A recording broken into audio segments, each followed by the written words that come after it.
This looks like it's going to be a great day. I am forecasting a severe fun warning. So if you don't want to have a good time, you need to leave the program now because we've got all kinds of wonderful guests lined up who are going to be speaking and telling great stories and hopefully helping you negotiate those senior years. We're trying to do the same. Scott, I'm thinking back to when we used to work together every night. And what you may not know is after you went home, when we had some real winter storm warnings, and I was concerned about roads icing up. And oh, the worst thing that could happen would be if we had snow or ice overnight and the morning meteorologist wouldn't be able to make it in. That was my big fear. And so there were times when I spent the night at the station. I would take a sleeping bag and a pillow and a change of clothes. And here's the part you may not know.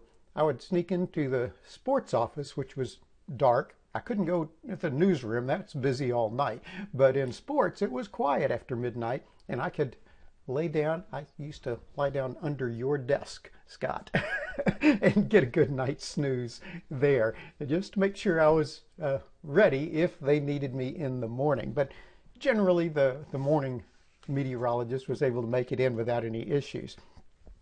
Now, I'm not the only weathercaster who is going to be presenting today.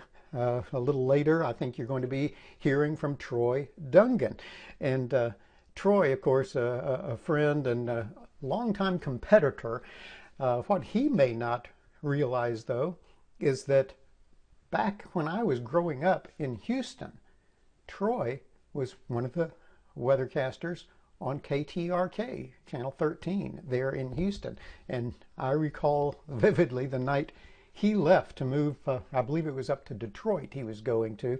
And when he left, he set off a smoke bomb in the studio, and when the smoke cleared, he was gone.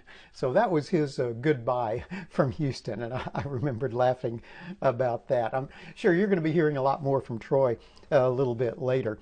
Now, most people who have done the weather, who have been in the weather business at any time, have a beginnings, an origin story about how they got into the business, what made us interested in the weather in the first place.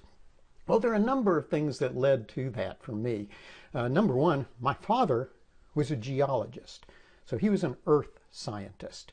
And I was always fascinated. We would go on trips when we would take a vacation, and we'd pass a road cut, and he'd stop and pull over, and we'd all run out and look for fossils and shells and minerals on the side of the road where it had cut into the sediment on the side. And that was always fun. So I really learned from an early age that I enjoyed studying the earth, but not necessarily just the dirt and rocks and minerals. I was also interested in what was happening upstairs. Another thing that I really loved was just maps. My father had a bunch of them, and we had a big National Geographic atlas in our house, and I could sit there and travel the world, sitting in a chair in our living room and paging over one after another and looking at all of these exotic locations all around the world, hoping maybe someday I'll get to go to some of those places myself. So I had this great love of maps, a love of science. And then when I was about 9 years old, in Houston, Hurricane Carla hit. Came in down south of Freeport, actually, but we had a big impact right there in the Houston area as well. We were in a rental house at that time before we had our full-time house built. It was in the process of being built. So our first year in Houston, we were in a rental, and I watched as, you know, fences came down, trees came down, shingles blew off the roofs. We didn't have major structural damage that far inland. We were in southwest Houston, but it still made a big impact on me. And from that time forward, I was fascinated by hurricanes. And this was, recall, way before the internet age. You couldn't go to a website and see what the National Hurricane Center was saying.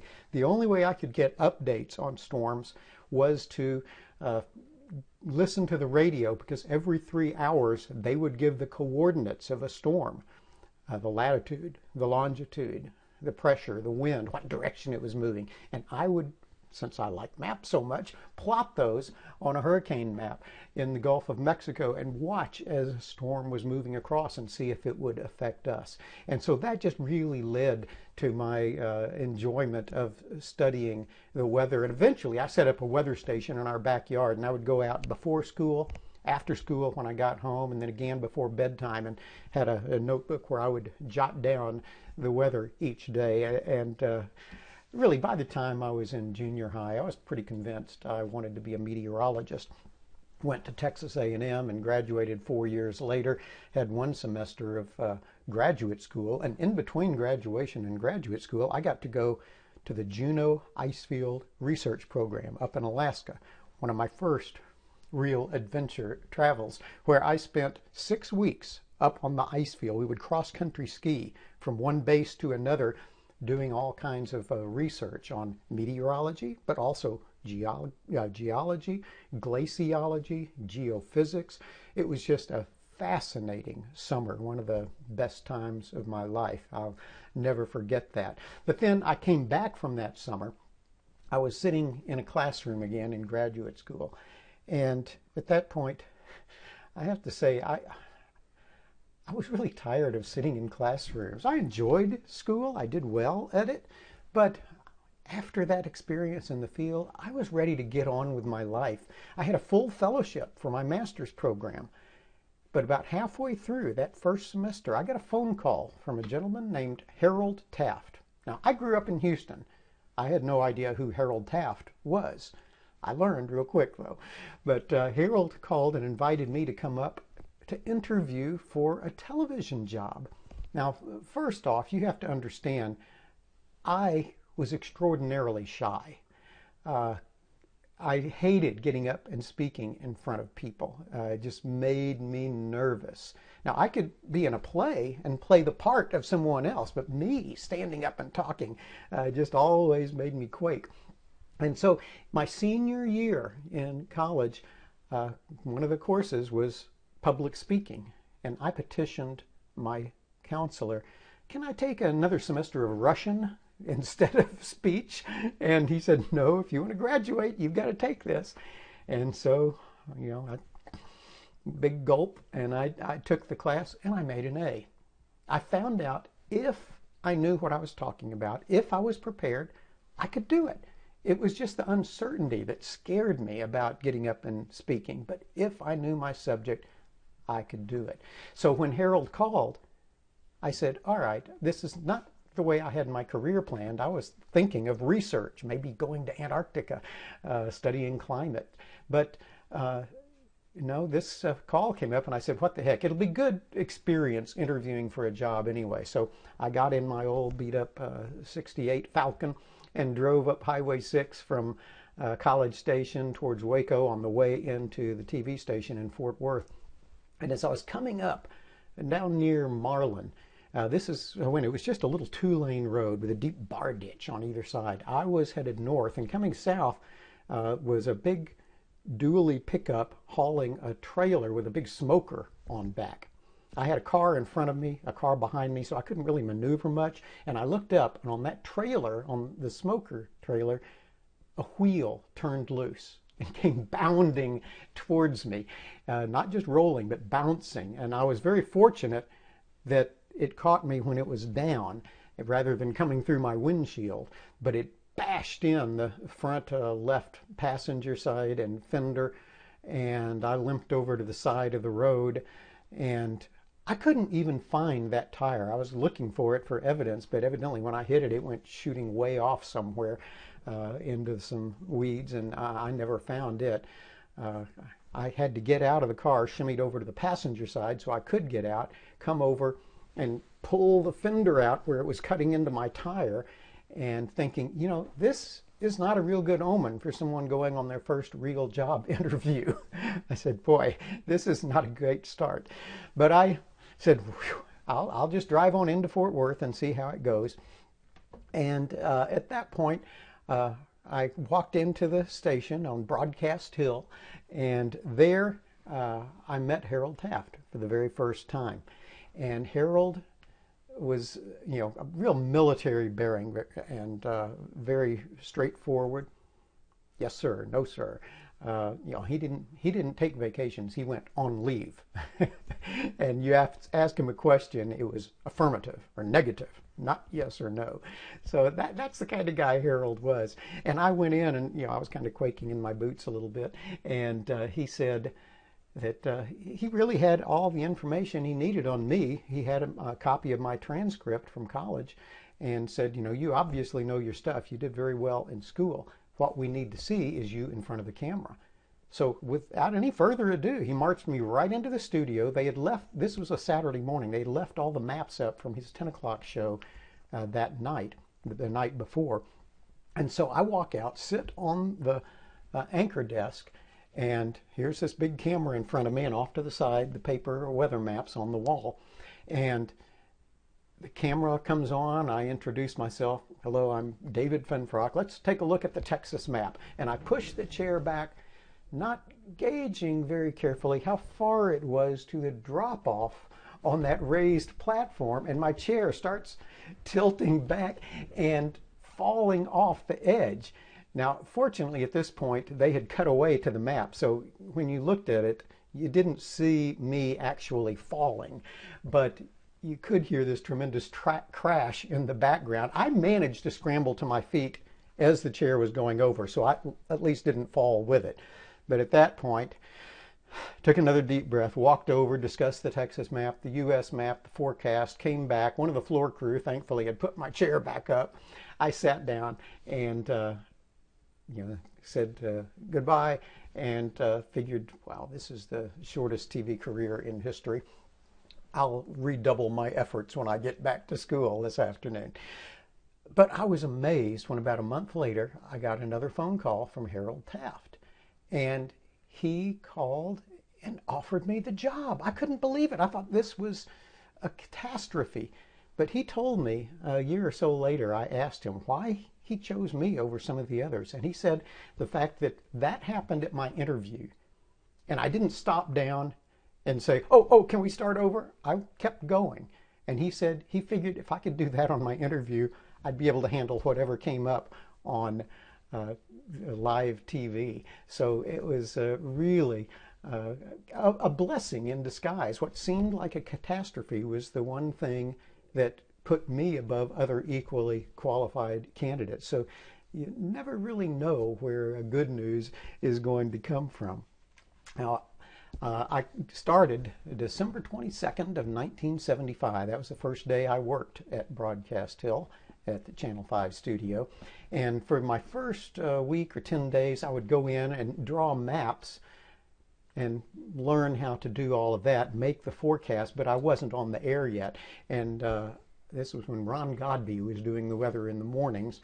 And then Harold Taft would come in at noon and do the weather and then prepare for his evening shift. But one day, after I'd been there about 10 days or so, this was sometime in the first week of January, I'm sitting there finishing the maps and sitting back, getting ready to watch Harold give the weather forecast, and he turns to me and says, David, why don't you do it today?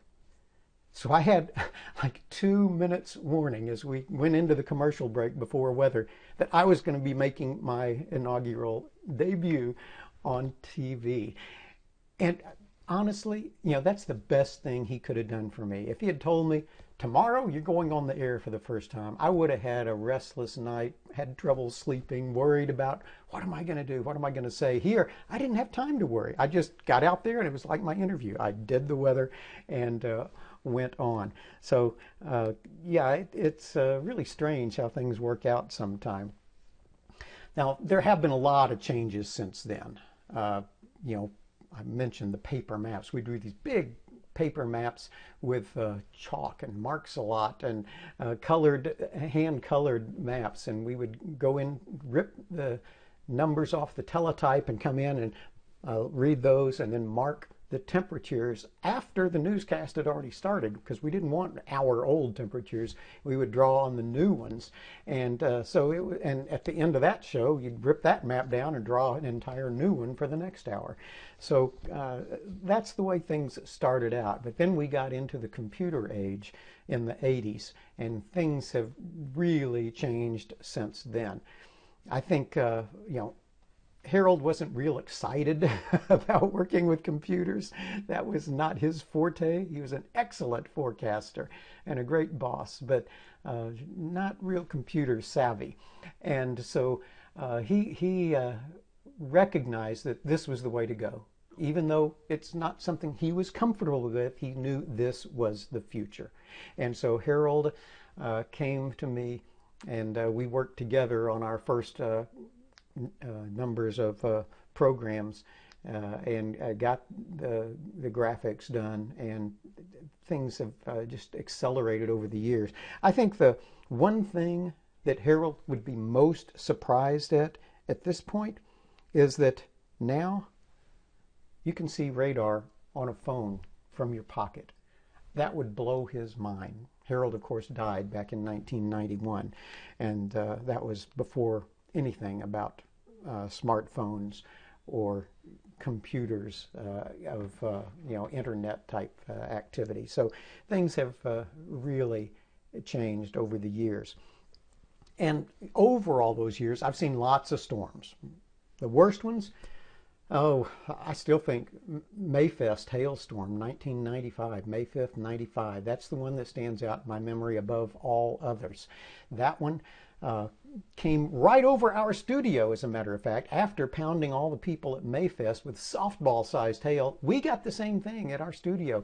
Every car in our parking lot, including mine that was 6 weeks old, it just got pummeled by softball-sized hail. Windows were bashed out on the studio. It was really a catastrophe dollar-wise in Fort Worth. And then as that storm moved into Dallas, it slowed down and dumped 5 inches of rain in 1 hour. That's the worst flash flooding we have had in all of my years on the air, which now is up to 44 years and counting. And that flooding cost 20 lives that night in Dallas. That's the greatest number of fatalities we've had from weather here, even to this date.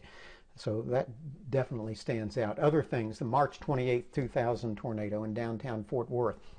That one, of course, came right through the downtown area, and we had our live camera up downtown, and you could see the clouds spinning around as the tornado moved right through. And the problem is our studio at that time was about 3.5 miles east of downtown Fort Worth, and this tornado was moving through downtown heading east. So after another minute or two, I said, all right, I've got to take a break. I'm going to toss it over to Jane and Mike. And I ran out onto the front porch because I needed to see if that tornado was still there and coming for our studio. I was going to have to send everybody down to the basement. Fortunately, I could still see some swirling up in the clouds. There was still definite rotation, but no funnel at that point. So I was able to run back inside and continue the coverage. The other big tornado event that stands out was when we had twin tornado emergencies. This was the worst possible situation. You had a big tornado coming up into southern Dallas County, and simultaneously a big tornado coming up out of Johnson County into Arlington. So both Tarrant County and Dallas County were under tornado emergencies. And you just don't see tornado emergencies very often. And when you do, you certainly don't expect 2 different counties at the same time, the 2 most populous counties in North Texas. That was the most difficult day for me to cover, because I would be focused in on this tornado coming up towards the Lancaster area in southern Dallas County, and say, we've got a dangerous tornado moving in, take cover. You got to cut away now, because we have to talk about the one just as dangerous coming into Arlington. And so it was just mind-boggling. It was hard to leave one tornado and go to the other one. but we had to do that. And that's the day, if you recall, when we had those pictures of all the tractor trailers flying through the air when the tornado hit that depot area just off I-20 in southern Dallas County. So there's been a lot of different storms and different kinds of storms, ice and snow also. I remember one particular broadcast. This was after Harold had already passed. I was working with Scott Chesner, and we were looking at a big batch of snow out towards Abilene and San Angelo. It was coming down good, and it was moving east along I-20 towards the Dallas-Fort Worth area. National Weather Service forecast snow. All of the other TV stations went along, forecast snow. Scott and I were looking at the 850 millibar chart, what happens up around 5,000 feet off the ground, and we could see this nose of warm air wrapping around coming up into Dallas-Fort Worth. And we looked at that and said, we think that snow's all going to turn to rain before it gets here. And so I said that on my newscast at 5 o'clock. And right after the news ended, our news director came running in and she said, David, you know I trust you, but everyone else is forecasting snow. She was really concerned. And Scott and I explained to her what we had seen. And sure enough, when it got to the Dallas-Fort Worth area, nothing but a cold rain. So I felt pretty good about that. That's where it helps having a real meteorologist doing the forecast as opposed to just a weathercaster. There are other people on the air, even now, who are not meteorologists, just weathercasters. I don't mind them doing it. I just don't like it when they claim to be a meteorologist. My thought on that is that, if you're in a traffic accident and a paramedic comes up, you're not going to question their credentials if they're there to save your life. You are very appreciative for what they're doing for you. But the fact that they can help you, can even save your life, doesn't make them a doctor. You have to have the degree, the medical degree, to be able to call yourself a doctor. And that's kind of the way I feel about meteorologist. If you have a Bachelor of Science degree in meteorology, then you are a meteorologist. As much as I, loved the work, which has, been my life's work for, well, in December it'll be 45 years, there's a lot more to life than just your job, your career. I've always enjoyed traveling. I told you about that trip up to Alaska as a college student, and how that really got me intrigued about going to exotic locations. And I have been doing that ever since. I've traveled to all 50 of the U.S. states, and last year I completed a quest. I've now been to all 7 continents as well. The last 2 were around the world trip. I made it to Australia and Africa. Antarctica is usually the last one for most people. I got that back in 2005. So it is just a great joy of mine to travel. And when I travel, a lot of times it's as a tourist, but sometimes it's as a volunteer. I have worked with the Sierra Club, volunteering at various national parks, for the most part Big Bend and Guadalupe Mountains out in West Texas. And I do that just about every year, spend a week camping out, helping the Park Service with whatever they need, maybe removing old barbed wire fences, helping revegetate the desert, cleaning up dumps, working on trails. I've done all of that, and it's a great way to give back when you love the outdoors as much as I do. In addition to that, I also volunteer with Meals on Wheels. I do that twice a month at least, and sometimes more often than that if they need a fill-in. I've been taking meals to seniors like us for over 20 years now. And then the other thing that I really enjoy is getting out to my ranch. We bought that about 25 years ago, about 80 miles southwest of Fort Worth. And I get down there at every opportunity, especially nice in the fall and the spring. Bluebonnets everywhere. I just love it out there. Of course, I do occasionally run into a rattlesnake out there. And usually they'll rattle, and I say, oh, okay, steer clear of him, and I'll move a different direction.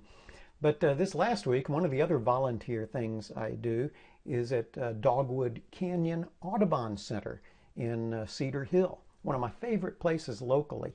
It's almost like going to the hill country, but you're still in Dallas County. A lot of people don't know about that area, but the Joe Pool Lake area, the Cedar Hills State Park, and the Cedar Ridge and Cedar Mountain Preserves and the Dogwood Canyon. It's a great nature corridor with wonderful hiking trails, and I've been volunteering out there for years. And I was out there, for the past 3 weeks or so. I had been volunteering all around the parking area out in front of the building, pulling up ragweed. Because, I mean, who wants ragweed? It's an ugly, tall plant, and it takes over preventing the native grasses from growing in the prairie out there. So I'd been doing that for the better part of 3 weeks, and early this week on Monday I was out there pulling up ragweed, took a step back, and suddenly felt this sharp jab in my lower leg, and I was startled and thought, oh wow, did I just get stung by a wasp or a scorpion or something? I jumped off to the side, made a little noise, yelped as I jumped, looked back, and no, it wasn't a scorpion. It was one of those rattlesnakes, but this one never rattled, and it was a big one. When it finally slithered away, I'd estimate 4 to 5 feet long, and afterwards I talked to the Audubon Society people, and the director there, Julie, told me that a couple of weeks ago they had seen about a 5-foot long rattlesnake, so it was probably the same one. And I was just extraordinarily fortunate. That's kind of strange to say when you've just been struck by a rattlesnake, but that rattler knew what it was doing. It was saving its venom for hunting so that it could get dinner, and didn't want to waste it on me. All it was trying to do was warn me, get me out of there. And I listened. When it struck me, I got out of there. I said, all right, this space is yours.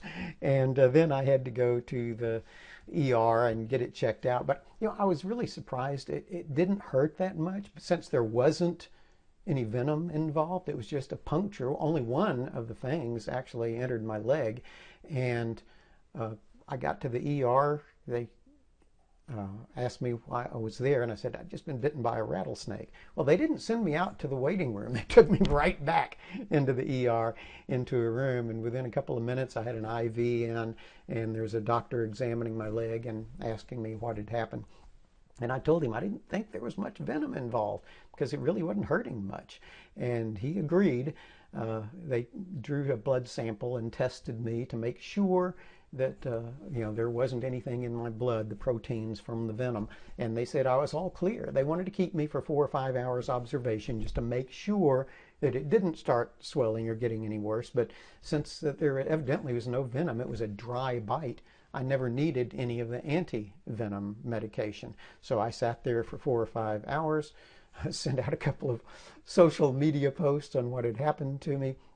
And then that night, Channel 5 had me on the air talking about my experience. In addition, within the next 24 hours, I think it was 3 different radio stations had me on the air talking about it. So it was quite an event. Somebody asked me, got another item off your bucket list? Well, that never was on my bucket list, but let's hope I don't repeat it.